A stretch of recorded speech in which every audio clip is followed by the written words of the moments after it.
이 순서를 모르면 장특공 개편을 그냥 세금 뉴스로만 보게 됩니다. 하지만 시장은 세금 발표, 매물 잠김, 전세 압박, 매수 심리 변화의 순서로 움직일 가능성이 큽니다. 그래서 지금 봐야 할 건 세율표가 아니라 반응의 순서입니다. 안녕하세요. 숫자와 데이터로 자산 흐름을 짚는 퓨처마켓입니다. 오늘은 장기 보유 특별공제 개편을 세금 뉴스가 아니라 매수 타이밍을 바꾸는 시장 신호로 읽어보겠습니다. 핵심부터 말하면 전국 매수 우위가 아니라 선별 매수 우위로 기울 수 있는 구간입니다. 먼저 장특공을 간단히 잡고 가겠습니다. 오래 보유한 부동산을 팔 때 양도 차익에서 일정 부분을 빼주는 제도인데 1주택 고가주택에서는 보유기간과 거주기간이 큰 변수입니다.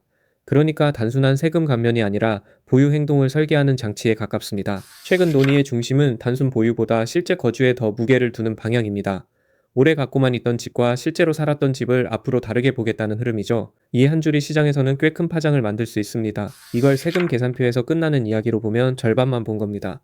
세금은 숫자지만 그 숫자를 본 집주인은 매도할지 버틸지 들어가 살지 행동을 바꿉니다. 시장은 뉴스 제목보다 사람들의 행동 변화에 더 민감합니다. 저는 이번 이슈의 핵심을 세율이 아니라 순서라고 봅니다. 정책 발표가 나오면 시장은 바로 가격으로 뛰는 게 아니라 먼저 매도자의 계산기부터 켜집니다. 가격표보다 계산기가 먼저 움직인다는 뜻입니다. 첫 번째 반응은 매도자의 멈춤입니다. 비거주 상태로 오래 보유한 사람이 세금 부담을 다시 계산하기 시작하면 당장 팔기보다 일단 매물을 거두는 선택이 늘 수 있습니다. 팔아야 할 이유보다 기다릴 이유를 먼저 찾게 되는 겁니다. 여기서 중요한 건 매물이 가격보다 먼저 움직인다는 점입니다.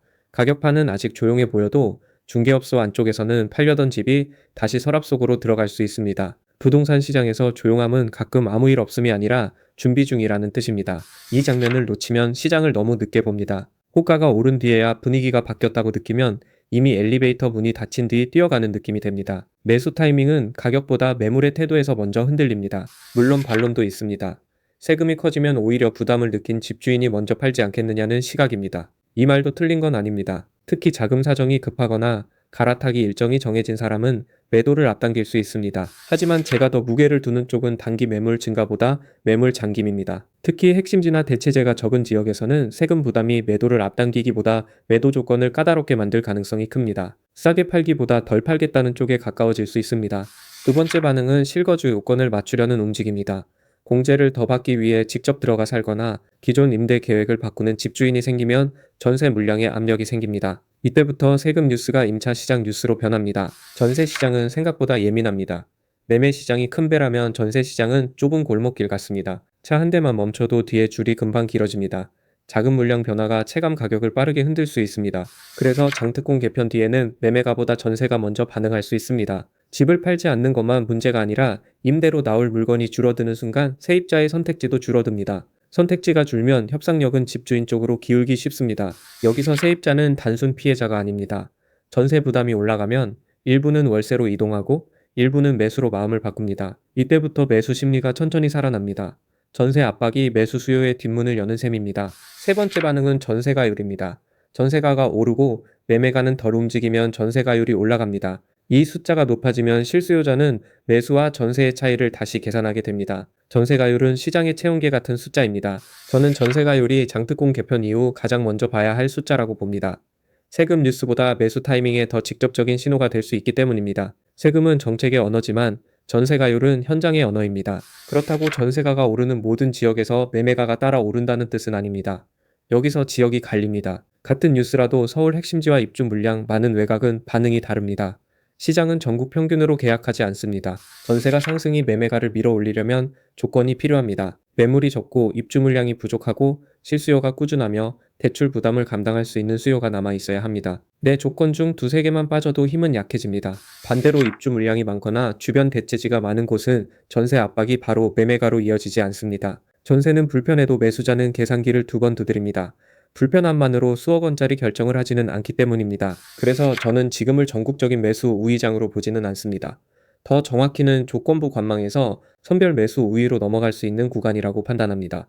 무조건 뛰어들 때도 아니고 무조건 뒤로 물러설 때도 아닙니다. 말을 조금 세게 하면 좋은 지역은 기다리다 더 비싸게 계산할 수 있고 약한 지역은 급하게 들어가면 몇 년 동안 계좌보다 마음이 더 출렁일 수 있습니다. 결국 같은 장특공 뉴스라도 지역별로 전혀 다른 숙제를 던집니다. 그럼 실수요자는 어떤 순서로 봐야 할까요? 첫 번째는 매물수입니다. 관심단지의 매물이 정책 뉴스 전보다 줄었는지, 같은 평형에서 선택지가 얼마나 사라졌는지 봐야 합니다. 매물수는 가장 먼저 움직이는 현장 지표입니다.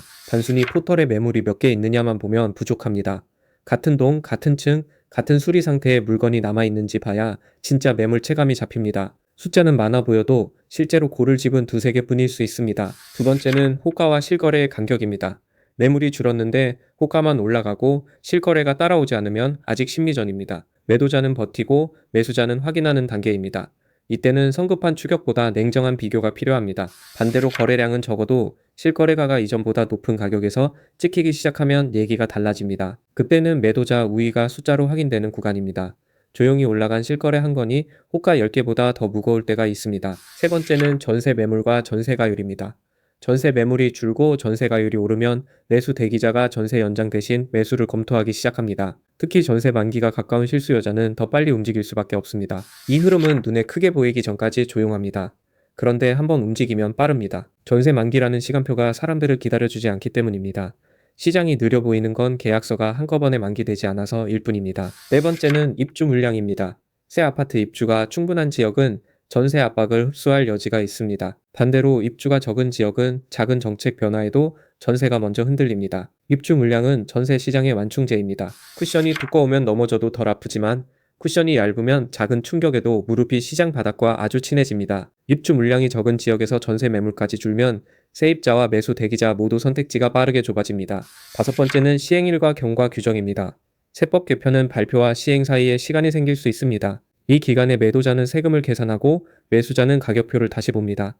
정책의 날짜는 시장의 마감 시간처럼 작동합니다. 만약 시행 전 매도 유인이 생기면 일부 단기 매물이 나올 수 있습니다.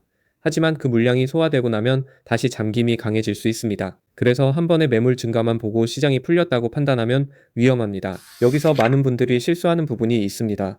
정책 발표 직후 가격이 바로 안 오르면 별일 아니라고 보는 겁니다. 하지만 부동산은 주식처럼 초 단위로 깜빡이지 않습니다. 느리게 반응하는 대신 한번 움직이면 오래 갑니다. 부동산 시장은 느린 척하는 빠른 시장입니다. 겉으로는 조용한데 계약 만기와 세금 계산과 이사 계획이 안쪽에서 동시에 움직입니다. 물 위는 잔잔한데 아래에서는 발을 엄청 굴리는 오리 같은 장면입니다. 그럼 매수자는 지금 어떻게 해야 할까요?